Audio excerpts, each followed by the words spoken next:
Colon hydrotherapy is a process in which the colon is detoxified by means of purified water. Occasionally, a buildup of waste can accumulate in the colon.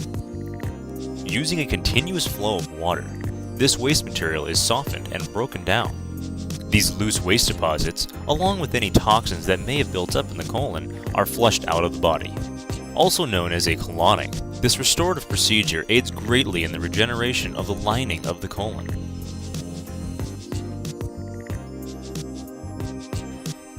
A number of factors may help congest the colon to the point where a colonic would be needed to return the body to a healthy state. An older patient who has never had a colonic before may need many more treatments than a younger patient, since their colon has been exposed to much more over a longer period of time. Your diet also plays a huge role in determining your treatment. Poorer choices in your food intake can harm your body's ability to remove waste effectively. Healthier food choices, on the other hand, actually aid your body in how efficiently it processes foods. Your colon's health is linked to the lifestyle you lead. Having too much stress, being overly emotional, or simply not getting enough exercise can cause issues within the colon. Medications or other drugs can also help prevent the colon from emptying its contents. Even something as simple as not heeding the call can create issues within the colon. Taking the time to eliminate the waste from your system is a must. Colon hydrotherapy is used to ease the effects from these factors. Along with these, there are several other conditions of the colon that a colonic can help to alleviate. The term leaky gut is commonly used to describe the issue of undigested food or proteins passing through the intestinal lining prematurely. When these proteins are repeatedly leaked into the bloodstream, the body begins to treat them as foreign invaders.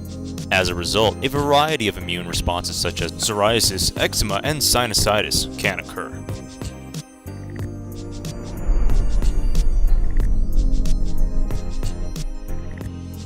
The intestinal mucosa can be altered by medications, infection, diet, alcohol, caffeine, stress, and even tap water. Systemic candidiasis infection is one of the more common causes of leaky gut. With SCI, the Candida bacteria or yeast overpopulates in the colon. When this happens, it begins its second life cycle, mold. The mold then roots itself in the walls of the colon via rhizomes or tiny roots. As these roots penetrate the wall, it creates areas in which undigested proteins could easily slip out and leak into the bloodstream. White blood cells then snap into action and attempt to rid the body of these substances. Because of this, the body sets up an allergic reaction. Irritable bowel syndrome is a chronic gastrointestinal disorder, which true causes still remain unknown. IBS has been used as somewhat of an umbrella category for those suffering constipation, constipation altering with diarrhea, or chronic loose bowels. Abdominal cramping or pain, bloating, and gassiness are common symptoms. IBS is also known as spastic colon, functional bowel disease, or mucus colitis, even though it isn't a true colitis. Although the main causes for IBS are currently unknown, research has shown that IBS may be the result of abnormal gastrointestinal tract movement due to a change in the nervous system's communication between the brain and GI tract. Others may suffer from IBS due to their colon being more sensitive, their immune system handling stress and infection differently, or it could be a hormonal change. Even though the reasons that cause IBS haven't been fully discovered, what it is not has been defined. It is clearly a physical ailment and not purely psychological. IBS is not the result of an anatomical problem, a clear physical or chemical issue, a cancer, and it will not lead to other gastrointestinal diseases. Currently, there is no cure for IBS. However, several treatments are available to aid in coping with its symptoms. Therapies from changes in your diet, exercise, stress management can help tremendously.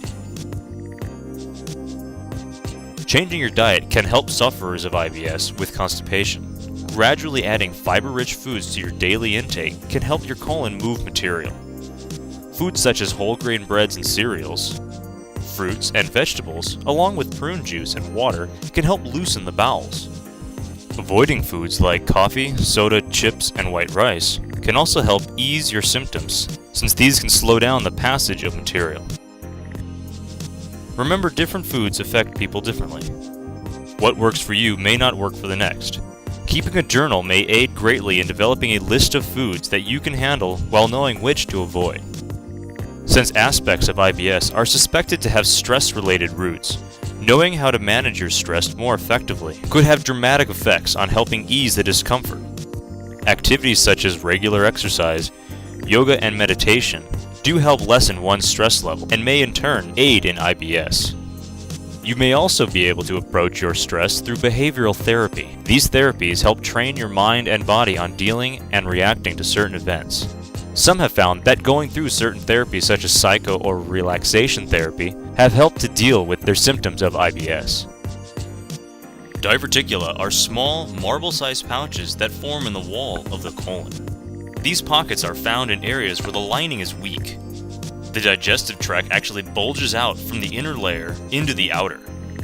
Due to the condition not usually causing symptoms, most people who have diverticula never know it. However, if the pouch was to become infected and inflamed, the new diverticulosis could lead to abdominal pain, fever, nausea, or a change in bowel habits.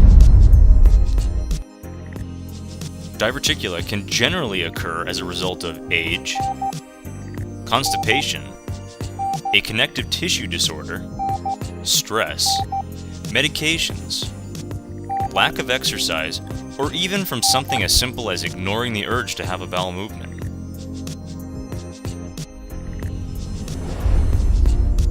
Generally affecting the elderly, diverticula have been also known to appear in younger patients as well. Most times, areas where a diet that mostly consists of enriched carbohydrates while being low in fiber is typical, diverticula is very prevalent. As the body and colon grow older, the walls of the lining begin to thicken on the outside and narrow on the inside. This creates greater pressure on the waste as it moves through. In turn, the waste spends more time in the colon, allowing it to become harder and drier. Adding these to frequent and repeated straining, the perfect situation has been created for diverticula to develop within the colon.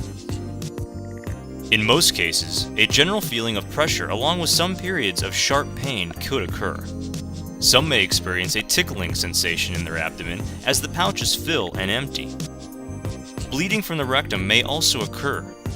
A physician should be consulted as soon as possible, especially if you're over 40, as this may be an early sign of colon cancer. As the waste passes by, a small bit may get lodged in the ever-growing pouches. This can lead to an infection. In worst cases, a small tear or perforation could develop, spilling the contents into the abdomen. Known as peritonitis, medical treatment is needed right away. Colitis is a condition in which the lining of the colon becomes inflamed, generally affecting the rectum and lower left portion of the colon. An acute or chronic condition can cause the cells of the inner mucosa lining to become inflamed, and sores or ulcers could develop. This can lead to frequent emptying of the colon, abdominal pain, bleeding, lack of appetite, nausea, and fatigue.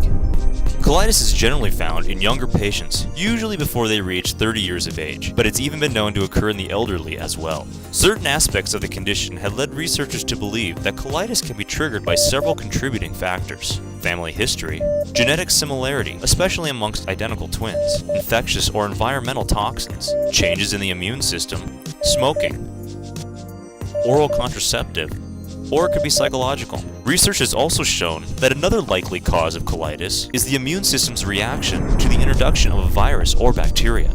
Bacteria such as Salmonella produce toxins that trigger the cells of the colon to secrete water and salt, which interrupt their normal functions.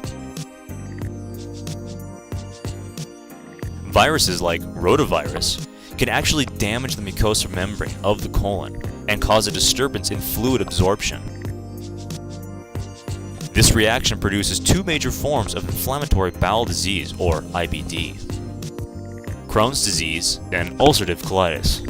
Crohn's disease is like colitis, but differs in that it causes the inflammation much deeper in the intestinal wall. Crohn's disease is also known to occur in other areas of the body, such as in the mouth, esophagus, and stomach. Diet, along with gut-healing nutrients, beneficial bacteria, and abdominal massage can help reverse the effects of colitis. Massage is used to increase the circulation of nutrients needed to heal the lining. It also brings about important nervous system responses whereby the entire body functions better. Constipation is the incomplete elimination of waste. When fluids such as lymph, bile, and blood in the large intestine or colon become sluggish, waste matter can become difficult to void. This can lead to an increase in toxins in the body and a decline to one's overall health. Some of the most common reasons for this condition can vary from poor diet, dehydration, laxative abuse, lack of exercise, scar tissue, irritable bowel syndrome or spasms, and stress. Once the colon has become overrun with old waste, toxins, and even parasites, a colonic may be needed to return the system to a normal, healthy state. Colon hydrotherapy is a very safe and often pleasant procedure. Actually, if more people knew how toxic the colon can be, they may be inclined to get a colonic more frequently. During the course of a day, the body can come into contact with all kinds of toxins, unwanted bacteria, and just the normal waste from the body. If your colon isn't working at peak performance, these elements just sit in your system, sometimes for years. Colonics, however, can help bring the balance back to your system, making it a healthy environment. Each colonic session would be roughly the same. Every effort is made so that you can remain in a relaxed state for the duration of the procedure. A specialized tool used to filter water into the colon is called a speculum. The speculum allows for the insertion of purified water and the removal of waste. The type of speculum may differ from physician to physician, but all work basically the same. The speculum is inserted in through the rectum and about 3 inches into the rectal canal. A gentle flow of hot and cold water is used to create relaxation and contraction of the muscles. The waste breaks down and exits the body through a viewing tube. The entire length of the colon can be cleansed in this way. A therapist closely monitors the water pressure, temperature, and waste as it exits out of the body. From the waste, therapists can better understand the patient's body and what exactly may be the cause of the issue or issues. Remember that the length and amount of sessions will depend on a few factors. Working with your therapist, a regular routine can be established, helping you to take the steps towards creating a clean and healthy body.